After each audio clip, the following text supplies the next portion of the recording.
দর্শক, এই বিষয় নিয়ে আরো বিস্তারিত খবর জানাতে আমাদের সাথে যুক্ত হচ্ছেন সহকর্মী শফিকুল ইসলাম। শফিক, দ্বিতীয় দিনের মতো আলোচনা চলছে, এই মুহূর্তে সব শেষ কি খবর আছে?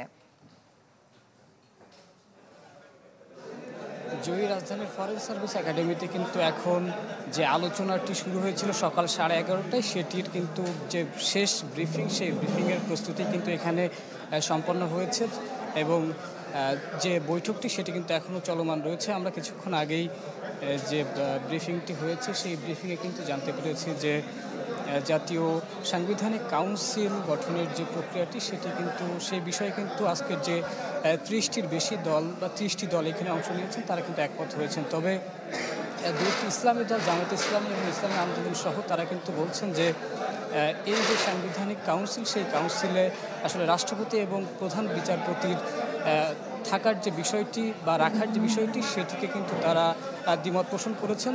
এর কারণ হিসেবে তারা বলছেন যে রাষ্ট্রপতি আসলে যদি রাষ্ট্রপতিকে রাখা হয় সেক্ষেত্রে রাষ্ট্রের যে অভিভাবক, সেই অভিভাবককে কিন্তু একটি কাঠামোর মধ্যে ফেলে দেওয়া হয়। সেক্ষেত্রে কোনো সংকটময় পরিস্থিতিতে কিন্তু বা এই কাউন্সিলের কখনো যদি কোনো ধরনের সংকট তৈরি হয় সেক্ষেত্রে কিন্তু কোনো ধরনের সমাধান আসবে না। এবং এর বাইরে প্রধান বিচারপতির ক্ষেত্রেও তারা একই কথা বলেছেন যে প্রধান বিচারপতিকে রাখলে কখনো কোনো বাজে পরিস্থিতি তৈরি হলে এই কাউন্সিলে তখন কিন্তু কোনো সমাধান আসবে না। এবং এর বাইরে আসলে যে দুটি বিষয় নিয়ে আলোচনার কথা ছিল, রাষ্ট্রপতির নির্বাচন এবং জেলা সমন্বয় কাউন্সিলের বিষয়, সেই বিষয়টিতে কিন্তু কোনো আলোচনা বা কোনো অগ্রগতি হয়েছে কিনা সেটি কিন্তু যখন 5:30 বা 5টার পরে ব্রিফ করা হবে তখন জানা যাবে। এর আগে কিন্তু এই বিষয়টিতে আসলে আমরা বিস্তারিত জানতে পারছি না। এবং এর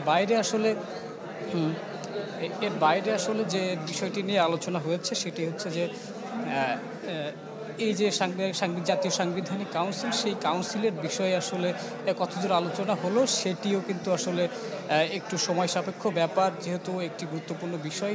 এই কারণে আসলে সব রাজনৈতিক দল বলছেন যে তারা কিছুটা সময় নিয়ে তাড়াহুড়ো না করে আসলে তারা একটি সুন্দর কাউন্সিল তৈরি করতে চান। সেটিতে আসলে দেরি হলেও সমস্যা নেই। এবং জামায়াতের গতকালকে অংশগ্রহণ না করার বিষয়টিতে কিন্তু জামায়াতের যে নায়েবে আমির তিনি কিন্তু বারবার আসলে ক্ষমা করেছেন, বারবার কিন্তু তিনি এই বিষয়টিতে দুঃখ প্রকাশ করেছেন এবং তিনি আসলে দলের পক্ষ থেকে ক্ষমা চেয়েছেন। শফিক, ধন্যবাদ আপনাকে।